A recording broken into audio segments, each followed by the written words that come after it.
Baik, kembali ke Studio Rampai Pagi dan dan kita ada satu segmen wawancara sebelum Rampai Pagi menutup tirainya untuk hari ini, Environmental Education Project 2022 bersama dengan kedua narasumber kita yang telah kita bawakan terus ke studio pada hari ini, Yang Mulia Muhammad Syami bin Haji Jaini dan Yang Mulia Siti Rashika Nur Suaidah binti Saini. Assalamualaikum keduanya. Waalaikumsalam. Apa kabarnya hari ini, sehat? Alhamdulillah sehat. Alhamdulillah. Sehat, nervous? Nervous.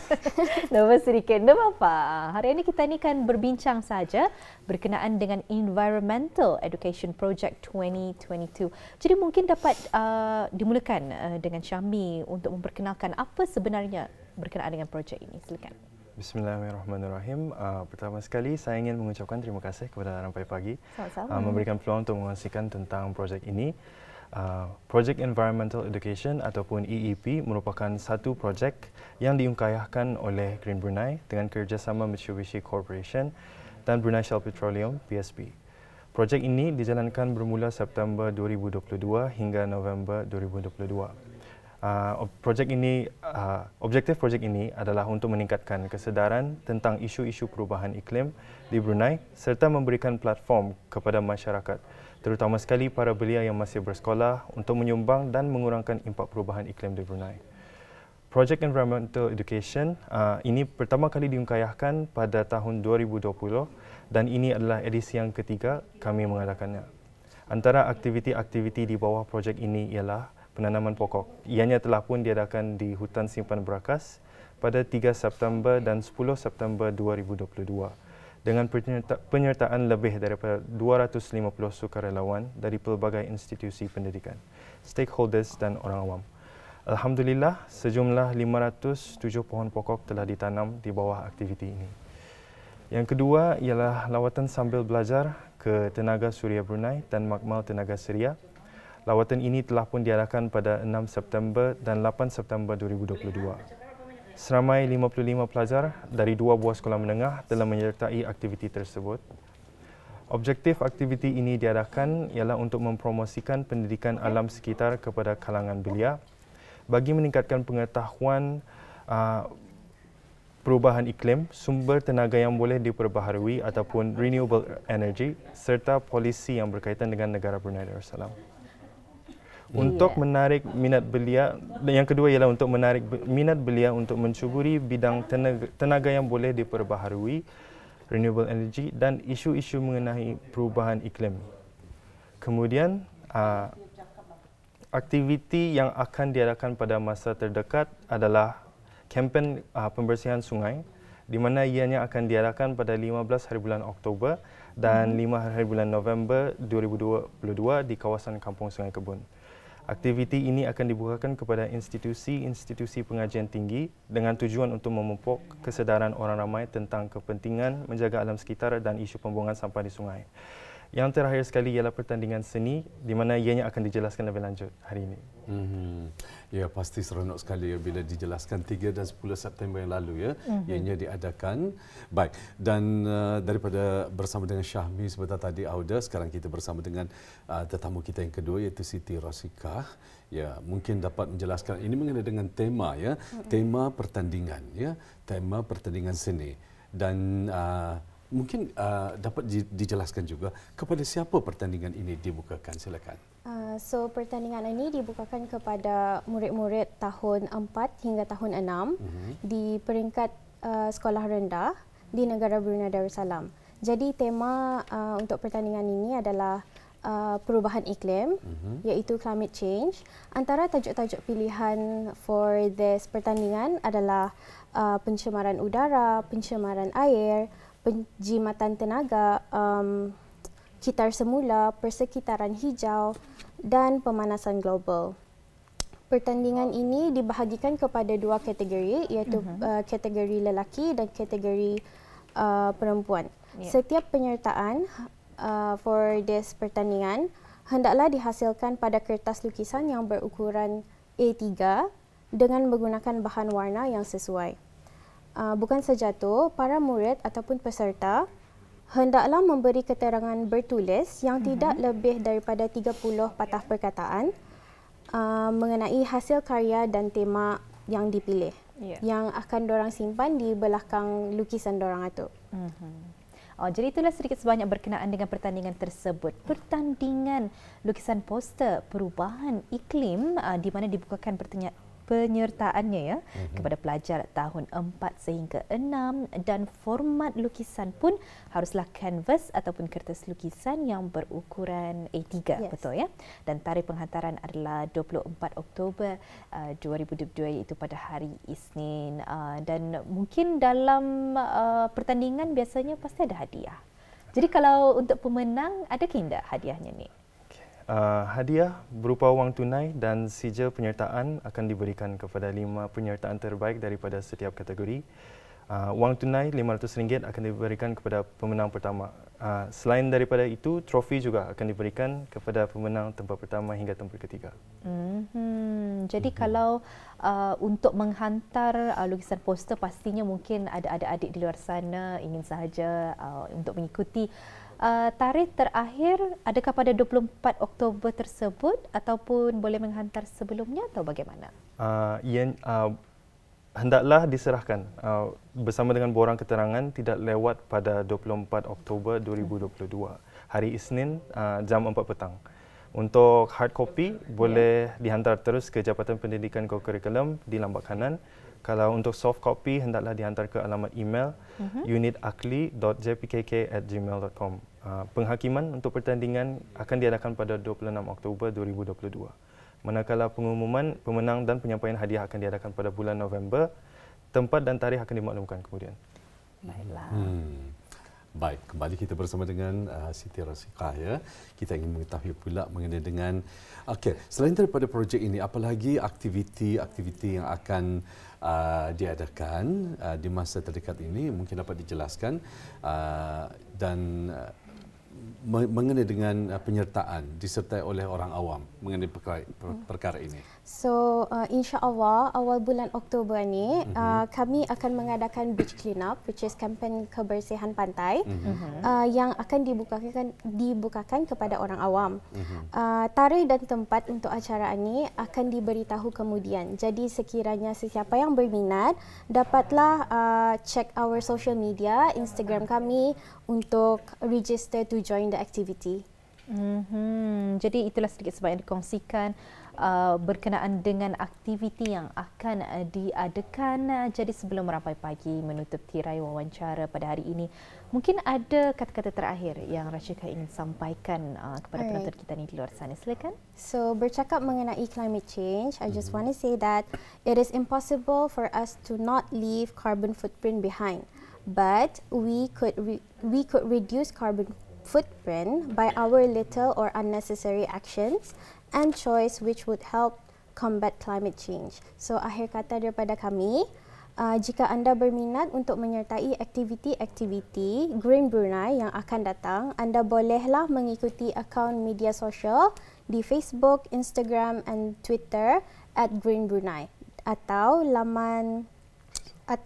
melayari laman sesawang kami di green-brunei.com.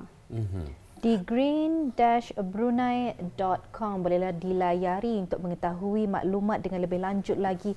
Tapi mungkin bagi penonton kita ni yang ketika ini menyaksikan bertanya berkenaan dengan perubahan iklim ini, adakah indah aktiviti-aktiviti yang dapat kita ni sendiri lakukan secara individu untuk memupuk lagi perubahan iklim yang lebih baik? Di antara salah satu yang memang masyhur yang terkenal kita ni sering lakukan, yang lazim dilakukan adalah menggunakan beg kitar semula. Adakah indah cara-cara yang lainnya juga? Selain daripada itu, we can dispose our trash according to its type. For example, plastic with plastic, tin with tin. Ini kebiasaan orang mencampur saja semua. So that could be practice at home. Sesuatu yang mungkin dapat dilakukan aktiviti bersama dengan anak-anak juga. Recycle according kategorinya sendiri.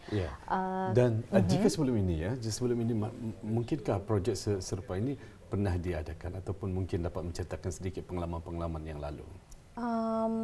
There is an event by Green Brunei juga, which is the recycling drive. But for us, we haven't done it. But previous intern have done it, yang recycling drive itu. So orang awam can send their trash itu, and we will sort it out according to their types. Jadi sambutannya? Sambutannya it's quite well lah jua, banyaklah jua orang mengantar.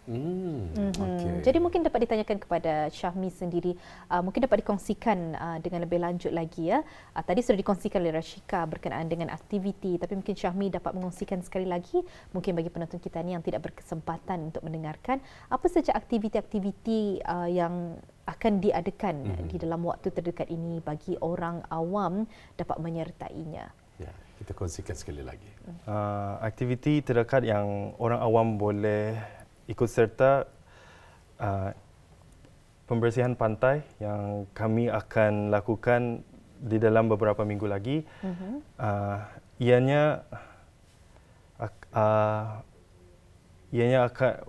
Ianya akan melibatkan ramai orang, dan kami expect people to come and mendengani, sebab isu pembersihan pantai ini adalah paling sangat penting, sebab pembuangan sampah, isu pembuangan sampah di Brunei terutama sekali sangat a concern for us. Jadi maksudnya penglibatan orang awam lah tu ya. Jadi mungkin dapat dijelaskan pantai yang akan mengambil tempat di mana tu?